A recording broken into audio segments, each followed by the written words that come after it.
CS breaking news చూస్తున్నాం. కృష్ణా జిల్లా ఉయ్యూరులో విషాదం చోటు చేసుకుంది. భర్త వేధింపులు తాళలేక వివాహిత శ్రీవిద్య ఆత్మహత్య చేసుకుంది. పెళ్లైన 5 నెలలకే ఉరివేసుకుని బలవన్మరణానికి పాల్పడింది ఆమె.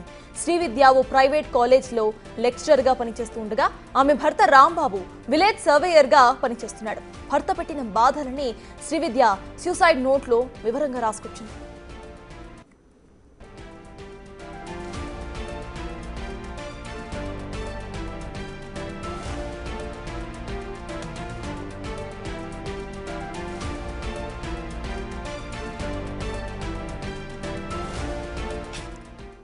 వివాహిత శ్రీవిద్య ఆత్మహత్య చేసుకుంది. ఆవిడ ఎంతో ఇమోషనల్గా ఒక సూసైడ్ లెటర్ను రాసి వాళ్ళ అమ్మ నాన్న తమ్ముడికి సూసైడ్ లెటర్ను రాసి ఆవిడ వదిలి వెళ్ళారు. ఆ లెటర్ ప్రెజెంట్ నా దగ్గర ఉంది. ఆ లెటర్ ఒకసారి చదువుతాను.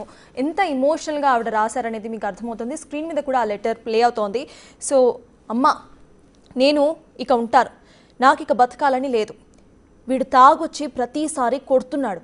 ఆ సాయి అనే అమ్మాయి గురించి మాట్లాడుతున్నాడు. ఆ అమ్మాయి అందం ముందు నేను పనికిరానట. ఆ అమ్మాయే గుర్తుకు వస్తోందని అంటున్నాడు.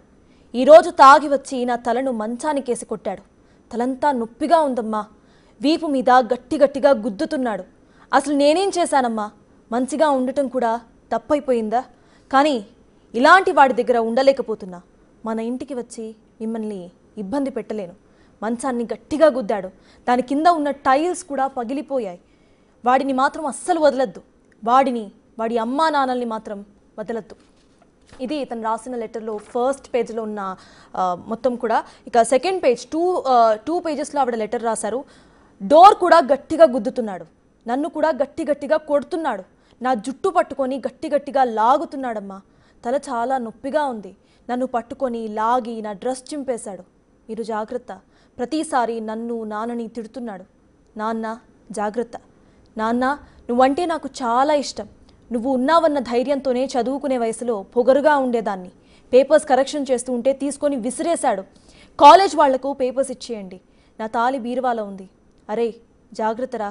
మేబీ నేను రాఖీ కట్టకపోవచ్చేమో. అమ్మా నాన్నల్ని జాగ్రత్తగా చూసుకో. ఉంటాను. అమ్మ, నాన్న, తమ్ముడు, బాయ్. సో ఇది ఆవిడ రాసిన సూసైడ్ లెటర్. పెళ్ళై జస్ట్ 5 months మాత్రమే అయింది. అంటే ఏ రకంగా చిత్రహింసలు పెడితే ఆవిడ ఇలాంటి ఒక సూసైడ్ లెటర్ని రాసి చనిపోతారు. అది కూడా చదువుకున్న అమ్మాయి, కాలేజ్లో లెక్చరర్గా పనిచేస్తుంది. ఆవిడకి పిల్లలకి బోధిస్తున్న ఆవిడకి అట్లీస్ట్ మెచ్యూరిటీ ఎంతవరకు ఉంటుంది? అంత మెచ్యూర్డ్ లెక్చరర్ 5 monthsలోనే ఆత్మహత్య చేసుకుందంటే అసలు తను ఎంత టార్చర్ అనుభవించుంటుంది. తను పెళ్లి చేసుకున్న ఎవరైతే ఉన్నారో ఆయనకి ఒక ఎక్స్ ఉన్నారంట, సాయి. సో ఆ అమ్మాయితో పోలుస్తూ ఆ అమ్మాయే బాగుంది, ఆ అమ్మాయే అందంగా ఉంది, నాకు ఆ అమ్మాయే గుర్తుకొస్తోంది అంటూ ఈ అమ్మాయిని చిత్రహింసలు పెట్టడం అసలు ఎంతవరకు కరెక్ట్? ఇక్కడ మాట్లాడుతూ కూడా వాడి అమ్మా నాన్నల్ని వదలద్దు అని రాసింది. అంటే అక్కడ తన ఇంట్లో జరుగుతున్న ప్రతిదీ కూడా తన అత్త మామలకి తెలిసే ఉండొచ్చు. అయినా వాళ్ళు కూడా ఏమీ చేయలేదనుకుంటాను. సో చాలా ఇమోషనల్గా రాసుకొచ్చింది. లాస్ట్కి రాఖీ గురించి కూడా రాసుకొచ్చింది. తన తమ్ముడికి రాఖీ ప్రతి ఇయర్ కట్టాల్సిన ఆ అక్క ఇప్పుడు రాఖీ కట్టలేకపోతోంది. రాఖీ కట్టలేను అని కూడా ఆవిడ ఇమోషనల్గా ఆ సూసైడ్ లెటర్లో రాసుకొచ్చింది. ఈసారి మేబీ నేను రాఖీ కట్టలేకపోవచ్చేమో, అమ్మా నాన్నల్ని జాగ్రత్తగా చూసుకో అని.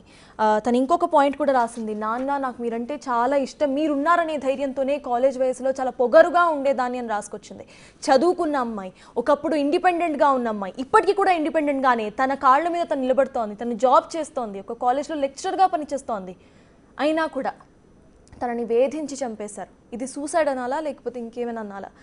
మీరు క్లియర్గా చూడండి. ఆవిడ తలంతా నొప్పిగా ఉంది అని ఎన్నిసార్లు రాసుకొచ్చింది. జుట్టు పట్టుకొని లాగటం, మంచాన్ని గట్టిగా కొడితే తన తలనేసి కింద టైల్స్ కూడా పగిలిపోయాయంటే ఆ పిల్ల ఆవిడకి ఎంత నొప్పి ఉంటుంది. జుట్టు పట్టుకొని లాగి కొడుతున్నాడు, మంచిగా ఉండటమే తప్ప అని ఆమె రాసిన ఒక్క స్టేట్మెంట్ ఎంత బాధనిస్తోంది. క్రూరంగా, మూర్ఖంగా అలా ఒక మనిషిని కొట్టడం. ఆవిడని పక్కన పెట్టేస్తే కనీసం ఒక మనిషిలా అయినా చూసుంటే అట్లా కొట్టకపోయి ఉండేవాళ్ళేమో. ఘోరంగా కొడితే తలంతా నొప్పిగా ఉందమ్మా, వీపు మీద గుద్దుతున్నాడు, తలంతా నొప్పిగా ఉంది, తల నొప్పిగా ఉంది అని ఎన్నిసార్లు ఆ మహిళ రాసుకొచ్చిందో మీరు సూసైడ్ లెటర్లో క్లియర్గా చూడండి, వాడిని వదలొద్దు, వాడి అమ్మా నాన్నల్ని కూడా వదలొద్దు అంటూ కూడా రాసుకొచ్చింది ఆమె. అయితే ప్రెజెంట్ ఈ సూసైడ్ లెటర్కి సంబంధించి ఆల్రెడీ తన పేరెంట్స్ బాధగా ఉన్నారు. తన తమ్ముడికి లాస్ట్లో మేబీ ఈసారి నేను నీకు రాఖీ కట్టకపోవచ్చేమో, జాగ్రత్త అంటూ రాసింది. తన తమ్ముడికి ఎంత బాధగా ఉంటుంది. చనిపోయే ముందు కూడా ఆవిడ అమ్మా నాన్న గురించి, తన తమ్ముడు గురించి ఎంతలా ఆలోచించింది. లాస్ట్లో తమ్ముడు మేబీ నేను నీకు రాఖీ కట్టకపోవచ్చేమో, అమ్మా నాన్నల్ని జాగ్రత్తగా చూసుకో, వాళ్ళిద్దరిని మాత్రం, వాళ్ళ ముగ్గురిని, వాడిని వాళ్ళ అమ్మా నాన్నల్ని అస్సలు వదలద్దు అని చెప్పి రాసి ఆవిడ చనిపోయారు. సో ఇక దీనికి సంబంధించిన డీటెయిల్స్ మా ప్రతినిధి శివాని అడిగి తెలుసుకుందాం. శివ, చెప్పండి, ఈ మొత్తం ఘటన అసలు ఎప్పటి నుంచి జరుగుతుంది? పోలీస్ కంప్లైంట్ ఏమైనా ఇచ్చే ప్రయత్నం చేశారా? అసలు అప్డేట్స్ ఏంటి? మొత్తం మీద చూసుకుంటే కృష్ణా జిల్లా ఉయ్యూరులో ఘోరమైన సంఘటన జరిగిందని చెప్పుకోవచ్చు. కుటుంబ కలహాలతో ఒక నవవధువు ఆత్మహత్య చేసుకున్న పరిస్థితి కనిపిస్తోంది. ఉయ్యూరుకు చెందిన వర్రే శ్రీ విద్య ఉరి వేసుకుని ఆత్మహత్య చేసుకున్న సంఘటన ఇప్పుడు ఆ ప్రాంతంలో తీవ్ర కలకలం సృష్టిస్తుంది. మృతురాలు ఉయ్యూరు చైతన్య కళాశాలలో లెక్చర్ గా పనిచేస్తుంది. భర్త కళప్రాముల ఆలయానికి సంబంధించి కూడా సర్వేర్ గా పనిచేస్తున్నాడు. 5 నెలల క్రితమే మృతురాలకు వివాహం జరిగింది. అప్పటి నుంచి కుటుంబ కలహాలంటే భార్య భర్తల మధ్య కలహాలంటే కూడా ఆయన భర్త వేధింపులకి ఇష్టానుసారంగా వేధింపులు పడటం, కొట్టడం, తల మీద కొట్టడం, విచక్షణ రహితంగా, నిజంగా చెప్పాలంటే మూర్ఖుడి కంటే చాలా దారుణంగా ప్రవర్తించిన పరిస్థితి కనిపించింది. ఈ నేపథ్యంలో ఆమె ఈ రోజు ఆత్మహత్య చేసుకున్న సంఘటన కనిపించింది. అంతేకాదు 2 పేజీల ఆమె సూసైడ్ నోటు కూడా రాసింది.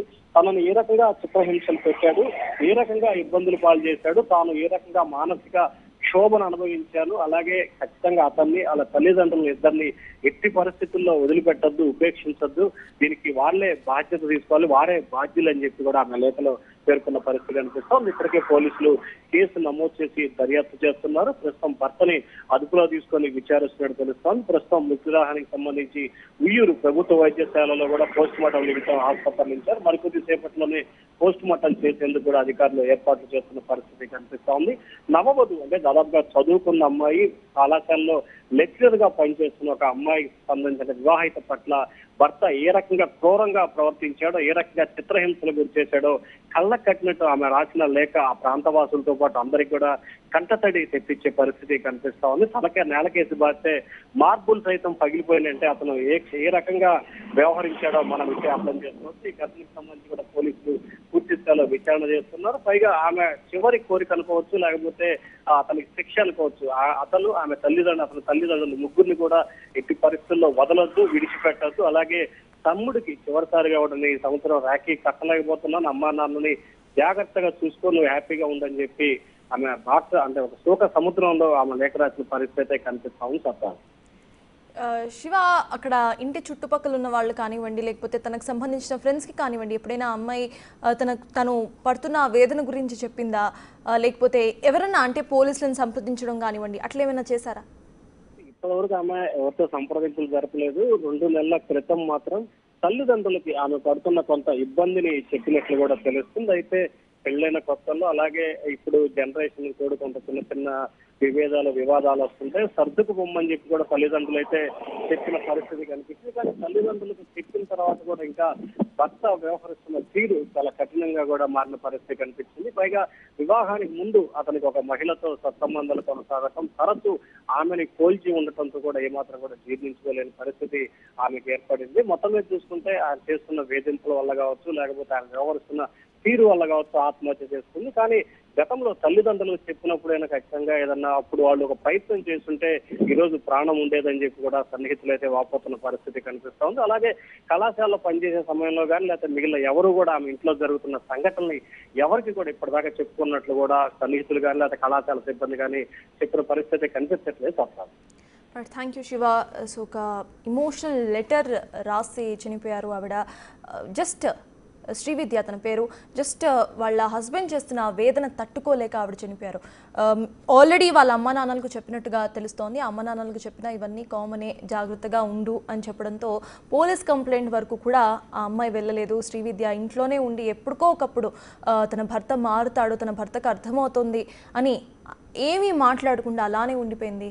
నేను లాస్ట్కి తను చాలించింది, ఇంకా నా వల్ల కాదు, ఇంకా నేను తట్టుకోలేకపోతున్నాను అంటూ లెటర్ రాసి మరి తను చనిపోయింది.